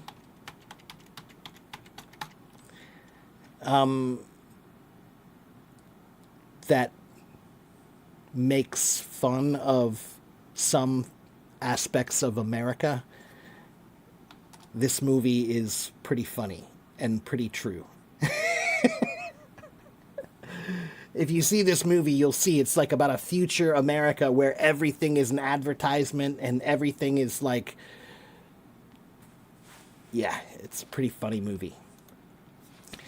Deeps likes the dictionary.com app. Yeah, it's good. And like I said, it's good because it's also a thesaurus at the same time. Yeah, I like it. Sometimes in my English journey, the dictionary tells it's British English or it's North American English. Maybe I ignore it and just learn. Yes, Sergey, in general, that's fine. Most of the time, you don't have to worry about that too much. Occasionally, there might be one or two phrases that are things that only they say or only we say. And so maybe if you say it, I won't know what you mean because I'm not familiar with that British phrase. Okay. What does digital pollution mean? I mean that when you turn on the TV, it's commercials, commercials, commercials, commercials, commercials.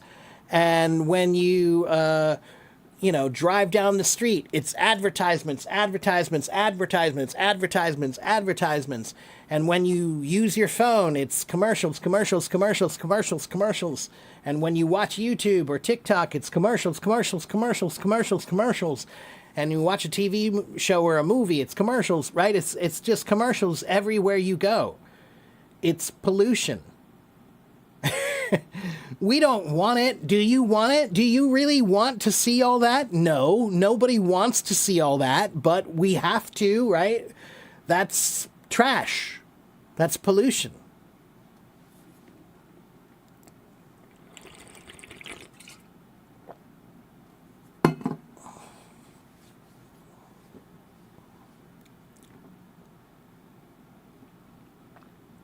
And advertising used to be honest, but advertising is not honest anymore. Advertising is only for people who can afford to advertise. So why did people use advertising before? So they could reach a bigger market, right? So that means you have a small business and you want to reach more people, so you advertise, right? Okay, so it started out like that. It started out like that so people could get their business noticed, right? Small businesses. But there are no more small businesses on commercials anymore. No, every commercial is for big, big companies. So what that means is the advertising is not about who has the best product, and it's also not about who is local or who you know. It's just about the biggest company with the biggest budget making their name the biggest name. That's it. So, advertising's not honest anymore because you won't see any normal person. Can I get a commercial on TV for me, Teacher Mark? Can I afford it? No. Will they ever let me buy a TV commercial for myself? No. A national TV commercial for myself? No, wouldn't happen. Even if I had the money, they wouldn't let me do it, I'm sure. It's never happened. If it were possible, then it would happen all the time. There are millions of businesses that would love to have a TV commercial, but they don't. Why not? They can't afford it. So that means advertising is not about advertising. It's about who has the money to afford it. That's it. Anyway, I'll stop. Now, anyone have a question?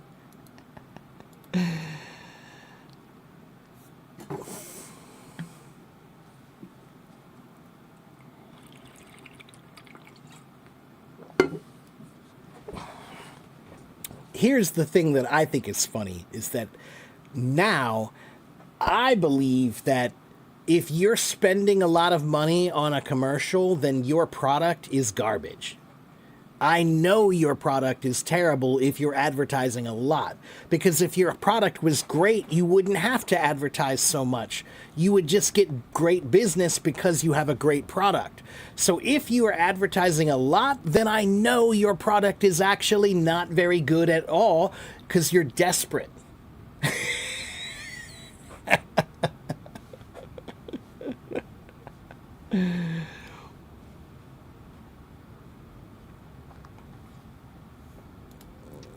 Anyway, when I looked up attend on the thesaurus site, the page divided antonyms into strong and weak categories, but put absent under weak antonyms for attend. But I don't think absent counts as a weak antonym for this word. It's a weak antonym for that word because... Let me think of how I can phrase my words. Wait a minute.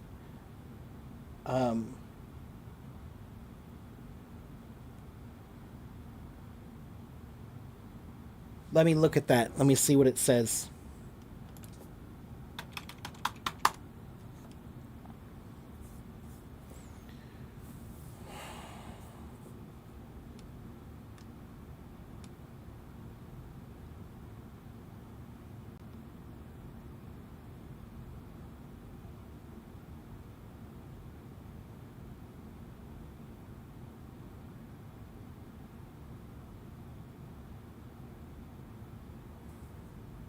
Wait a minute.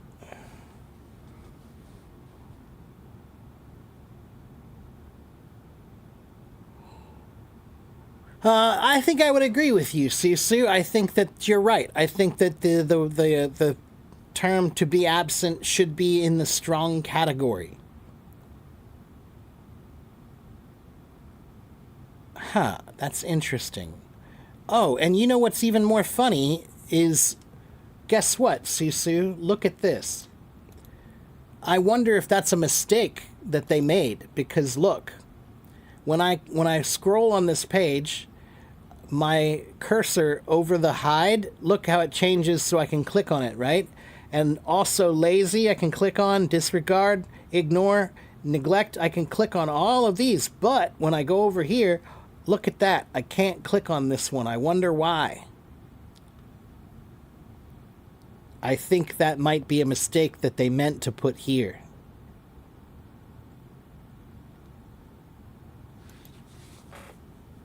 Yeah, I think that's what that was.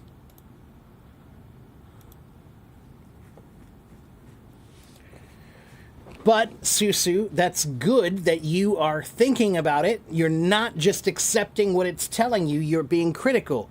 That's exactly what anyone would do. That's what I did as a child.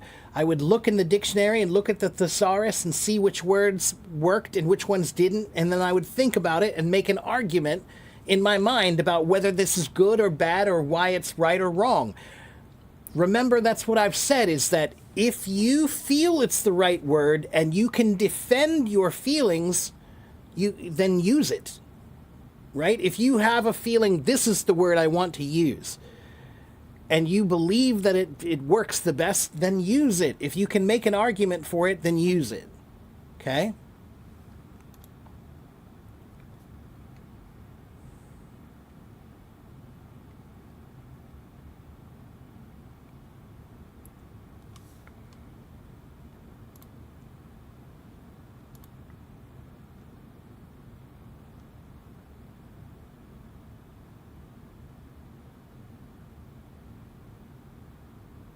To get away from digital pollution is going to the countryside. Yeah, that's true. Yeah.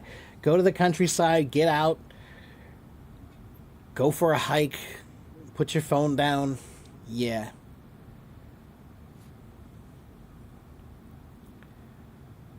My hat is so cool. Where did I buy it? I didn't buy it. This hat was given to me at a performance that I did in Sun Valley, Idaho.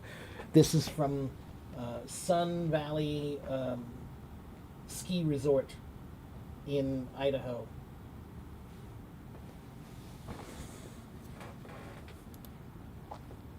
You can buy it online if you go to Sun Valley Ski Resort. I'm sure you can order one.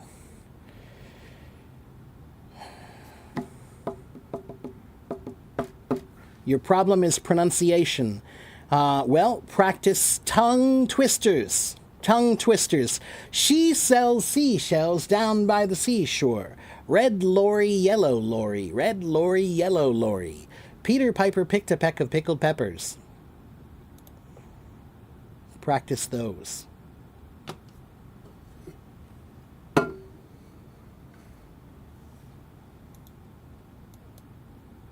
Okay, so I have been here for almost 2 hours, so I have about 10 minutes left. 10 minutes left. So if you have questions, you should ask me your questions. I am a teacher. I'm not here to chat. I'm here to answer questions. If you have problems with your English, then ask me your questions. I'm a teacher. I'm sitting right here. I'm waiting. I should sell my own hats and t-shirts. Well, Susu, I had a hat that everybody liked. Everybody really liked my my AFIEC hat. So I do need to get more of those made. Yeah, I'm going to look into that. Okay, what are your questions?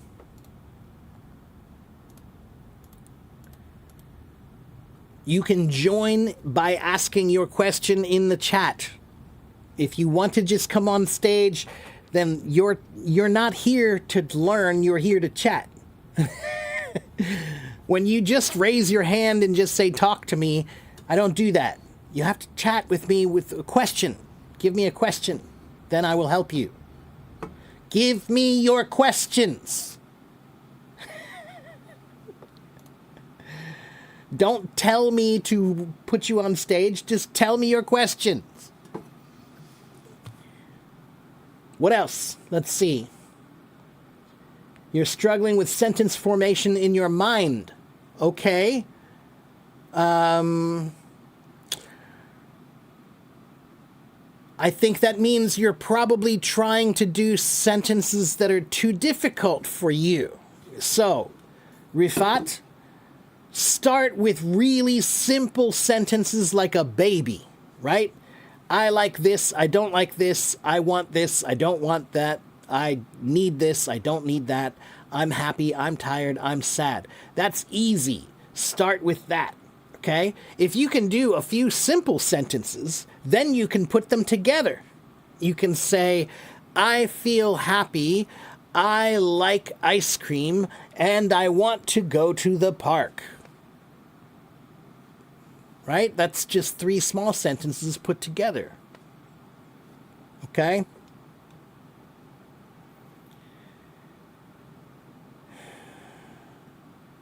Jack says, I know you are a teacher. I have a question to ask. Sometimes people speak English very fast and I can't understand them. What can I do?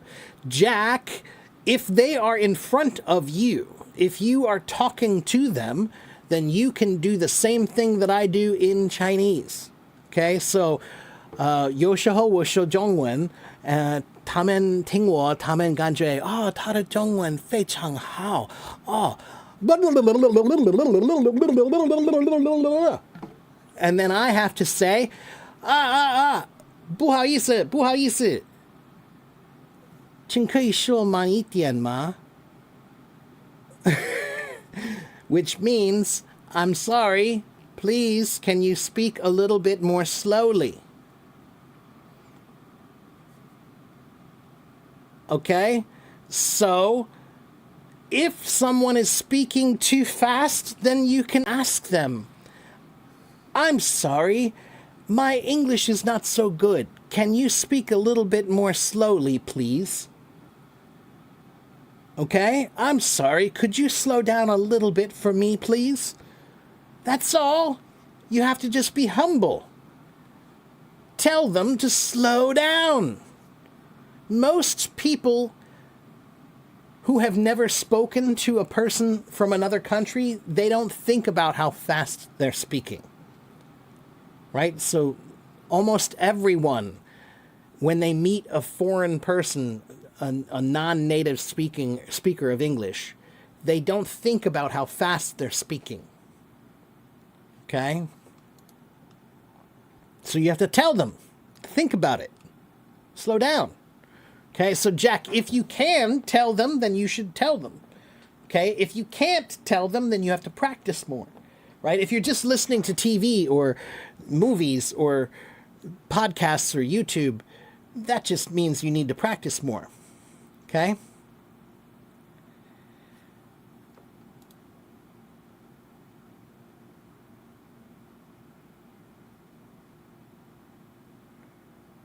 So I mean you have to practice by saying the hard words. Well, yes. If you can say the hard things, then the easy things will be easy. Can you learn English from songs? You can learn some English from songs. You cannot learn correct, perfect English from songs. You can learn a little bit about English from songs. When any native speaker speaks in English in that time, you don't understand their accent, but you probably understand mine. So then maybe try this accent. Try a different accent. Okay? Maybe you won't understand every accent. If you're listening to someone from Texas or from New York, they might have a thick accent. Maybe it's hard for you to understand them. Try someone else. Okay?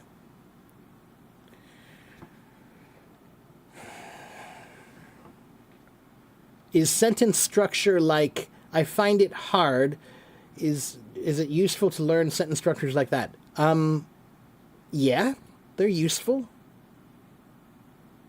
They're useful.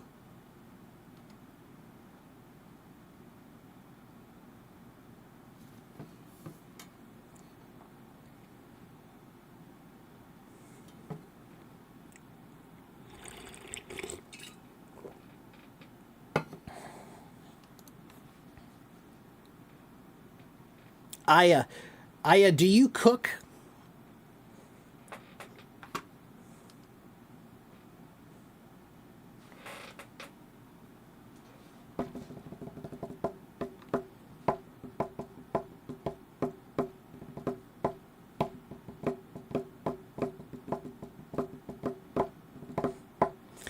If you cook, Aya, most people who cook, they have a kitchen that they have at least one or two tools in their kitchen. Something that's in their kitchen that they don't use it very often. They almost never use it, right? It's that one tool in your kitchen that you don't need it only, you only need it for this one dish that you only make this very rarely, right? So you have one tool that's in your kitchen that, is it useful?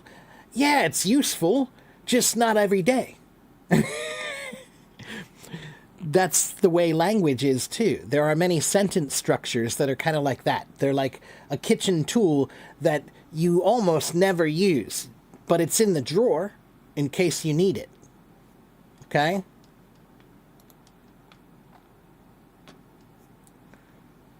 Um, 1 minute, everybody. Let me check on the dog.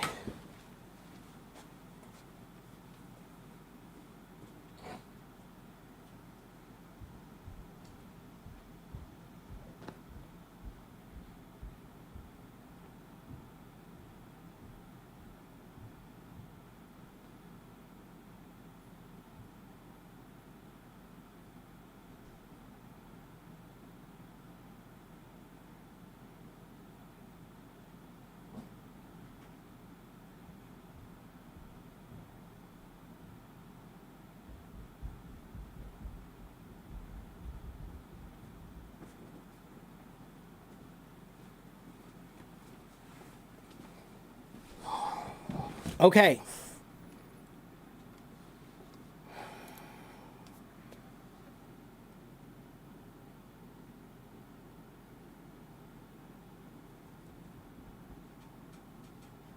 Jack, what was it that you're saying something about some people can understand you? What was that? I don't understand. Try again.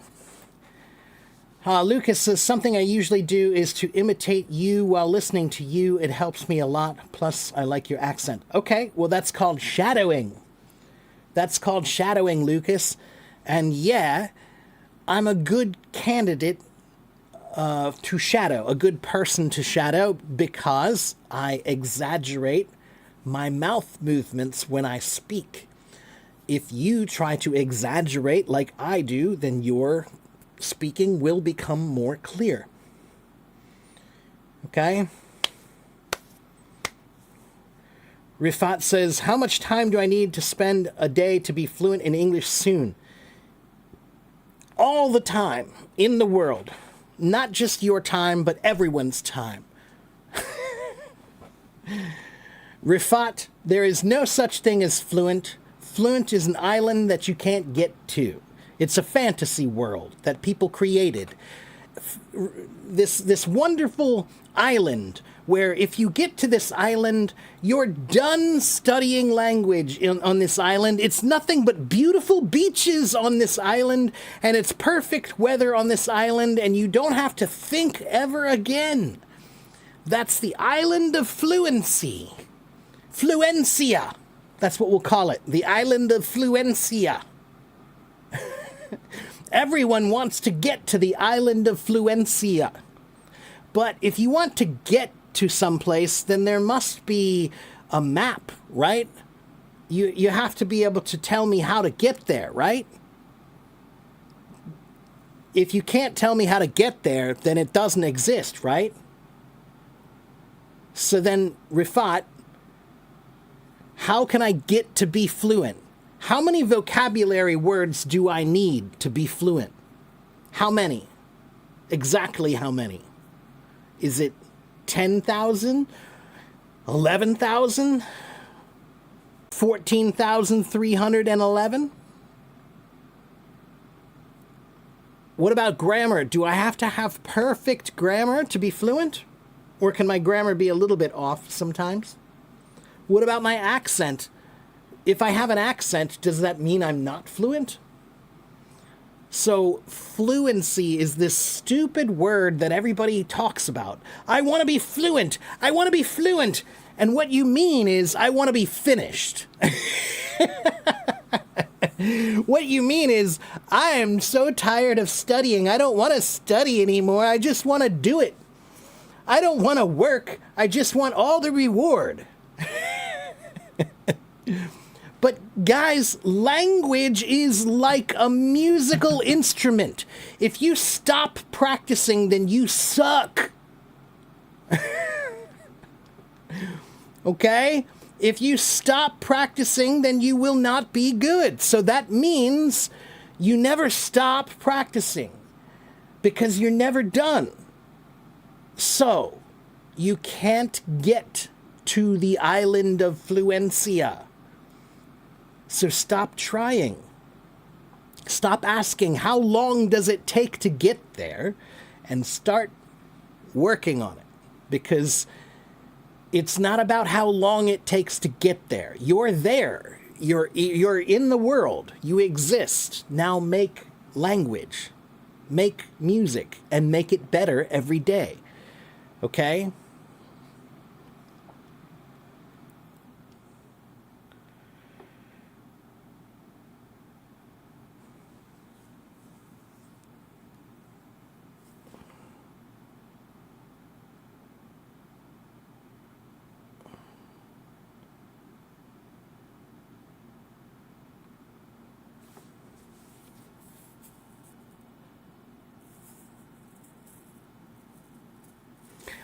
My meaning is that sometimes I meet American people and I find out that they can understand me, but when I meet some Indian people, I find out that they can't understand me. Maybe my pronunciation is not good. I think that's a reason. That's probably true. That's probably true, okay?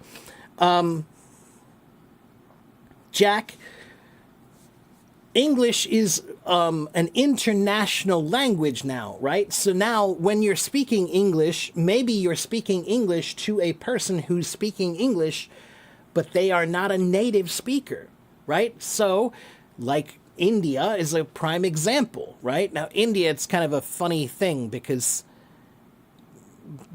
of colonialism, they've had English there for a long time, but I don't consider it to be a native language of India. It's a colonial language, but not a native language. So, many Indian people, they might speak English and they might understand English, but they have an accent, maybe, and they might have trouble understanding other people with other accents beyond British, maybe. Okay, so, Jack, here's my other suggestion for you. If you use English at work, many people use English on video calls or audio calls, and you're talking to the same client all the time, right? So you have one friend in India who you talk to all the time, a client that you talk to in India all the time, and you have another client in Pakistan that you talk to all the time. It's the same person, right? So if you're talking to the same person all the time, what you should do is ask if it's okay if you can record the calls. Record the calls, okay? Record the video call or record the audio call. Why should you record the calls? 2 reasons. One, because if you can record the call, then you can practice listening to that person. Not just any person from India, but that person from India. So you can start to understand their voice more, okay? And then the second reason is because maybe there's miscommunication. Maybe there's some miscommunication. And so if you record it, now you can go back and listen to it to figure out what happened. But if you don't have a recording, then maybe you won't figure out what happened. All right? And it will make them think that you care about your business more. If you tell them, hey, would you mind if I record these calls because I want to practice listening to your voice so that I understand you better? They'll think, wow, that's great. He wants to understand me more. He's going to work on listening to me. That's amazing, right? And you're also being safe about your business by saying this is a record that we can be sure that nothing's miscommunicated, right? So that's 2 reasons. And he should do that too, right? He should record you and listen to you so he can improve his pronunciation of you. But, Jack, I want to give you a couple of simple tips for Chinese people. Okay, so 大家听我. This is for the Chinese people in the room. Okay, it also is true for if you're from India or from Japan. I'll say this. This is true for most people in Asia. For most people in Asia, the languages of Asia mostly use a small mouth when they speak. Okay, most of them. Not all of them, but most of them. So, American English is very different because why is my pronunciation so clear? It's because my mouth is so open. So, Chinese is a small mouth language. English is a big mouth language. Make your mouth bigger and it will sound more clear. So most of my Chinese students, I need to practice the vowel sounds with them to make their vowels bigger. Because Chinese people don't make their mouths big enough, right? When I say the word apple, watch my mouth. Apple. Like I'm at the dentist, like the dentist is looking in my mouth. It's very big. Okay, but I never see Chinese people open their mouth enough for that. Why is that important? I'll tell you why. Because there are 3 short sounds in English that if you don't open your mouth enough, they sound the same. Okay, so the short A, the short E, and the short I. Big mouth.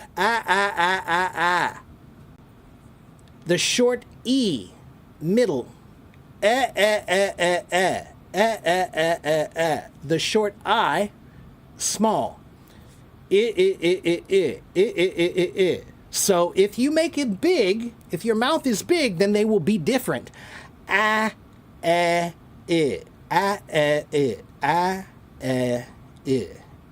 different positions. But if your mouth is not big, then they look the same and they sound the same.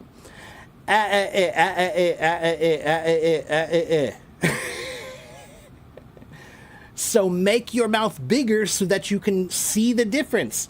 大的、中的、小的 All right? That's the biggest problem is the short vowels. Make them bigger. Make them bigger. And that's, yes, So it's I use hand signals also. Okay? So, 如果我说中文，我需要用好小的嘴，因为中文用小的嘴。Okay? Even my Chinese sounds a bit American because my mouth is still too big when I speak Chinese.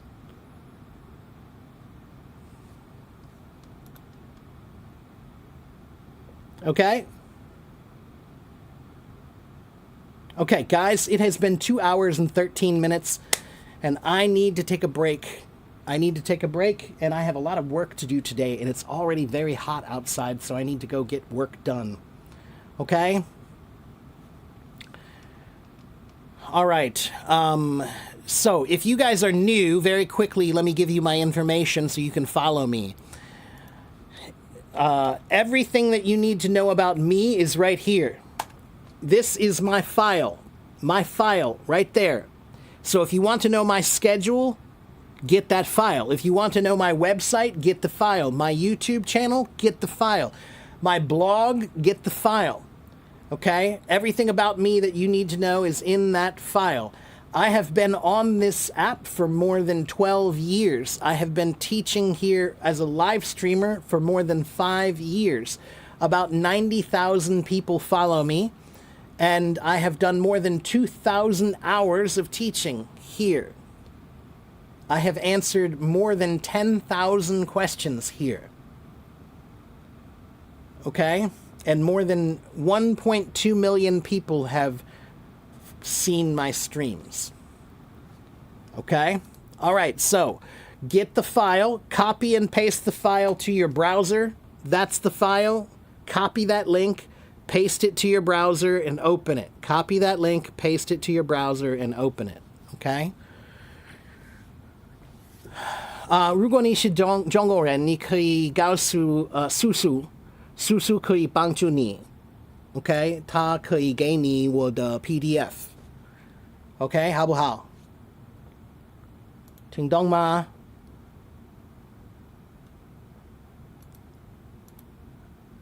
Okay? So ask Susu and talk to her, send her a message, and she will help you. KK, what are you asking? Are you asking, am I real? Ooh, yes, I'm real. That hurt. Okay, bye.